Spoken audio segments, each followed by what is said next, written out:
Yum. Alright, we are back in the kitchen finally. Had some other things to do, and then she wanted a haircut, which she looks adorable. It's a lot shorter, but it needed it, so looks really nice and healthy. And she can pull off short hair where her mama couldn't. So, anyway, before we get on the mozzarella, I wanted to talk to you guys about the first cheddar that I made. Some of you have seen it in the story when I was making it. I'm not really happy because my first cheddar is cracking. So it looked really good. I thought everything went really well, and now that it's drying out, and I'll show you guys, give you a closer look, but now that it's drying out, it is definitely pulling apart and cracking. And this happened to me, I think it was with my second cheddar I've ever made. Not really sure why, and you can see in the cracks, like when you look in the cracks as it's pulling, it's like those curds weren't completely combined, which again, I didn't think I'd have an issue because the outside of it was so smooth and pressed. So quite a bummer, and I can't wax this with all these big cracks in it. So I think what I'm going to do is try to put it in the plastic wrap. So hopefully it'll make it. Bummer though, but I'm not going to get discouraged because hard cheese is hard.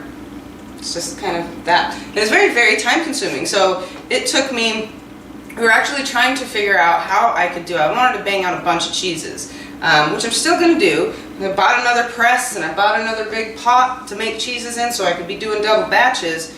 But it's only going to work on the weekends for sure, because while I'm working, it's just very, very sensitive time. You know, the cultures and the rennets and the times that they sit and the times the curd, once you cut the curds, the length of time that those have to sit, it's just very touchy and sensitive, and you have to follow those. So in between my lunch and breaks when I'm working, can't really make that happen. And then this one I tried to do after work, and I was up late and then waking up in the middle of the night.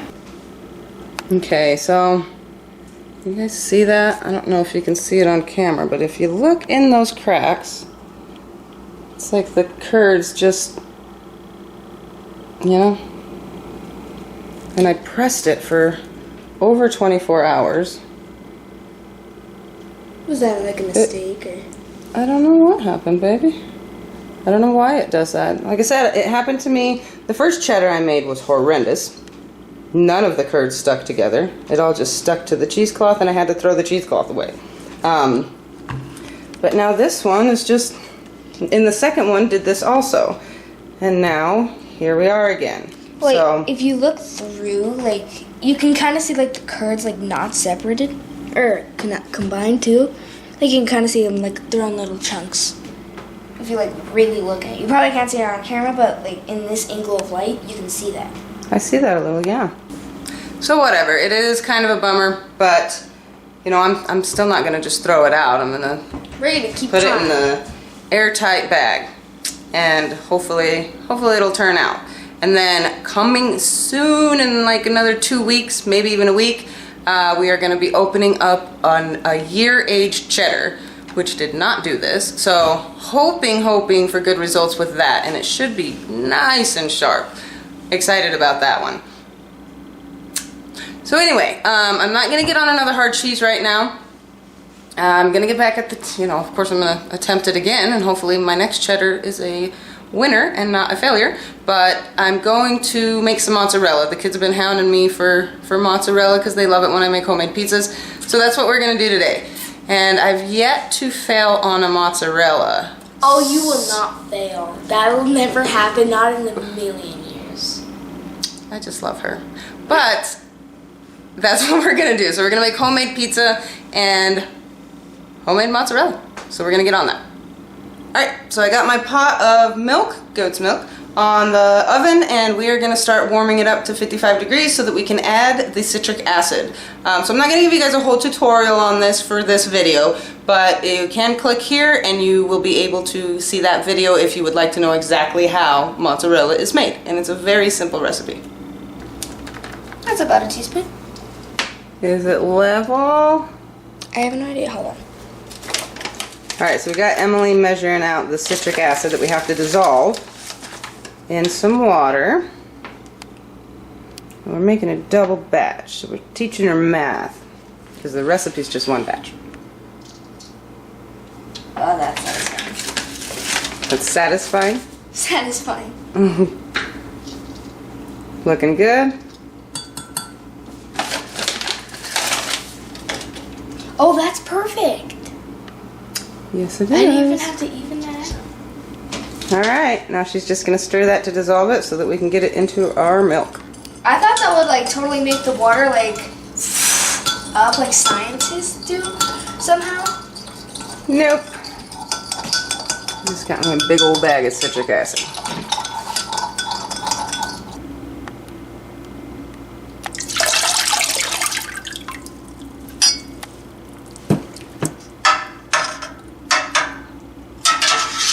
You can already see it curdling. That's why you do it at a very cold temp. Just get that mixed in. Alright. Now we get the heat up. Alright, so we gotta get that up to 88 degrees before we can add the rennet, and then what we're gonna do is let the curds set. We're gonna cut them, and then we're gonna start making mozzarella. So, in the meanwhile, what kind of pizza do you want? I like barbecue pizza. I really like barbecue pizza, so what kind of meat do you want in it? Because we gotta get on the meat so that we're ahead of that. And this is my reaction to this mozzarella. Door. This is serious. Look who's here. Hi. Okay, so we got about 30-45 minutes for the rennet to set the curds. So while we're waiting on that, we got to get on the pizza crust. So we're going to do that. We did decide on what two meats? Bacon and chicken. So we're going to go with bacon and chicken, barbecue pizza. But anyway, pizza crust. You want to show them how to do it? Yeah. Okay, so it's a really easy recipe. You only need a few ingredients, and I will leave the recipe in the description below. But you're only going to use water, yeast, sugar, salt, and flour, and a little bit of oil. And that's it. And it's a super, super simple homemade pizza crust that anybody can make. So you got to let the yeast do its thing. You're going to add the water at 110 degrees with the sugar and the yeast, not rapid rise yeast. And then you let it foam up and do its thing. Emily's going to add that oil in it.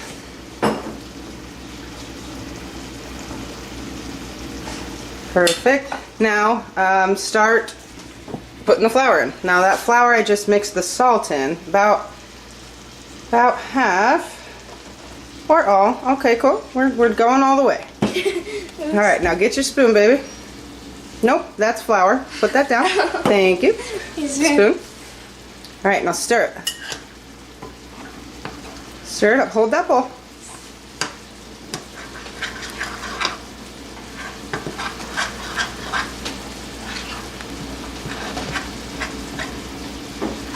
Use those muscles, baby.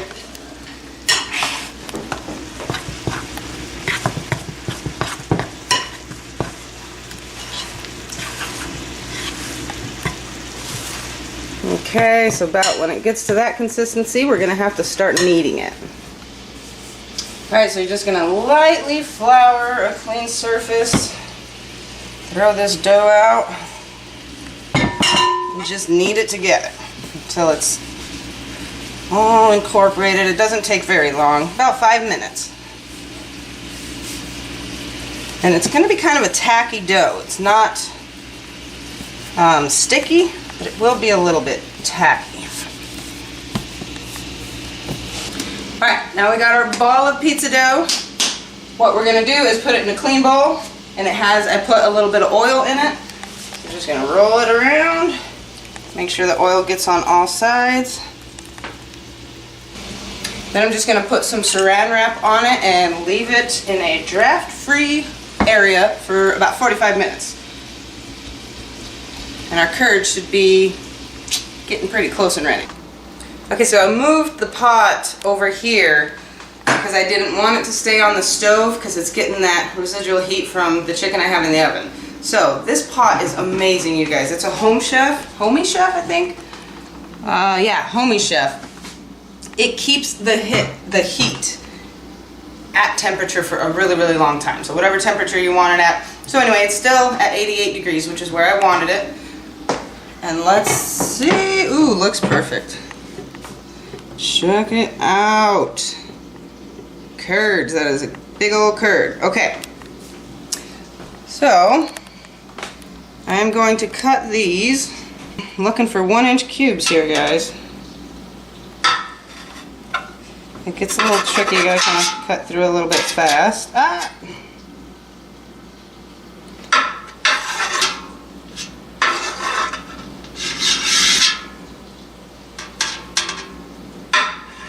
Try to keep the curds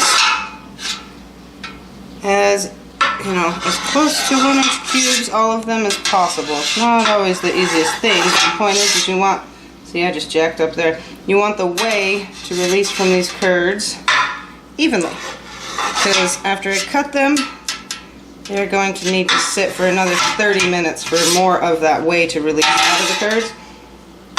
And that's when the fun will begin. It's not easy. Sometimes a lot of the cheeses, it'll be stuck around the sides and it doesn't weigh out around the sides, so when it's stuck, it's a little bit easier to get those curds cut without the big blob of curd moving.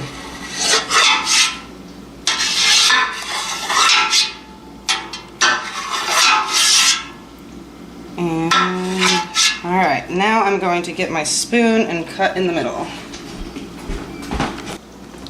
Now, of course, they're all sinking to the bottom, so it's going to be a little difficult. Just kind of cut in there and try to get them at about a ½ inch through. I'm going to try one more down here.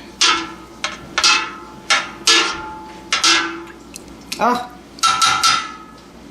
Okay. So at this point, all I'm going to do is let it rest for another 30 minutes, let more of that whey come out of the curd, and then we'll get to making mozzarella.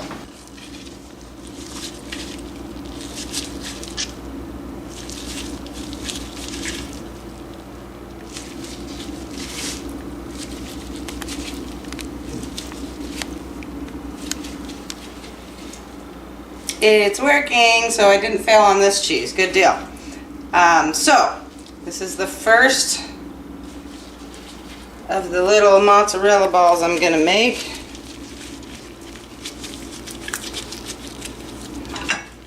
I'll break it down for you guys real quick here in just a second.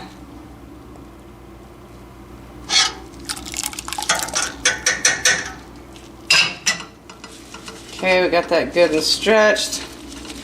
Warm it back up and try to make a pretty ball that I am not good at doing.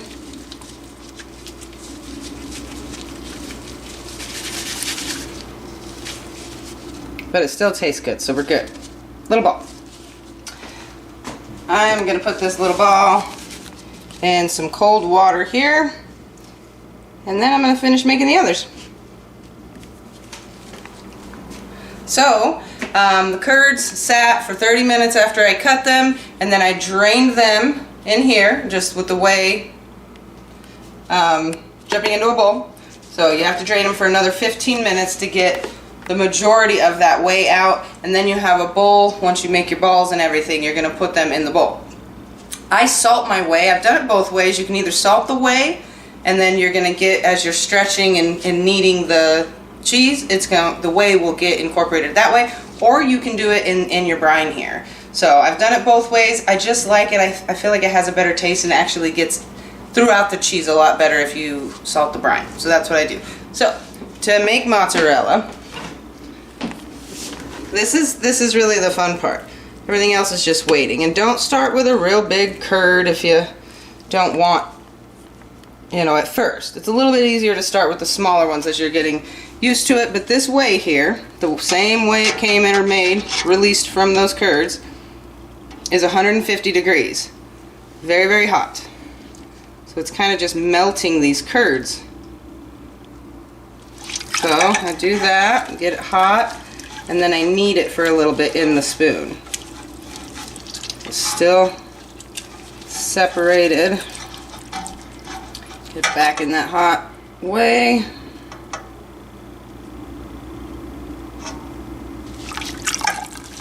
Knead it again.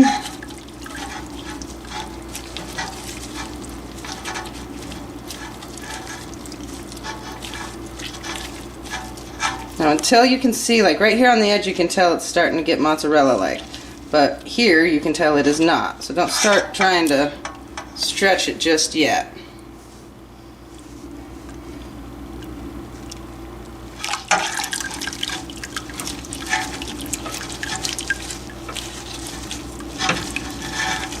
So now you can tell it's looking a lot more like mozzarella.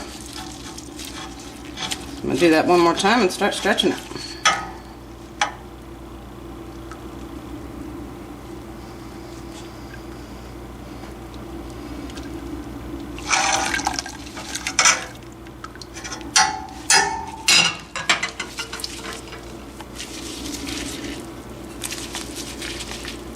Then you're going to have to stretch it, see how it's not smooth and silky. How it does like that, so you have to stretch it a few times too.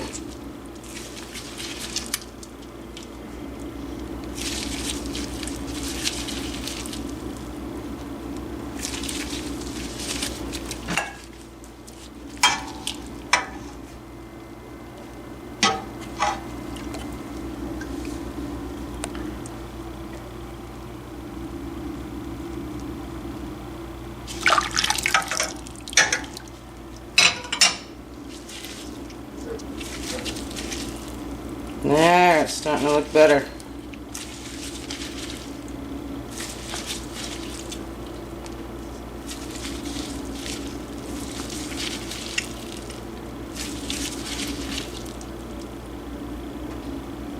That is so satisfying.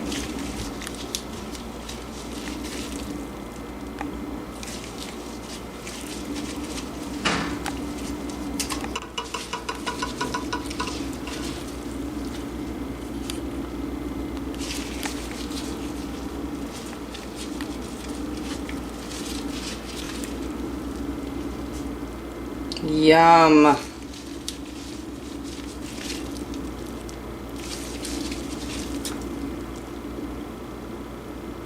String cheese.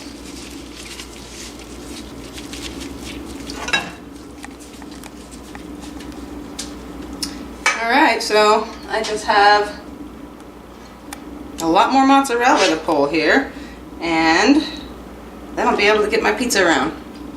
Alright guys, finally got done with the mozzarella, and we started this process just before 1 o'clock, about 12:45. It is now 5:15, and if you've noticed, I am missing my little helper. So she said her feet were hurting and she just didn't want to be in the kitchen anymore, so... And here she lies, passed out. So now it's time just to prepare these pizzas and get them in the oven.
Alright, pizzas are done, and I'm about to go locate the family.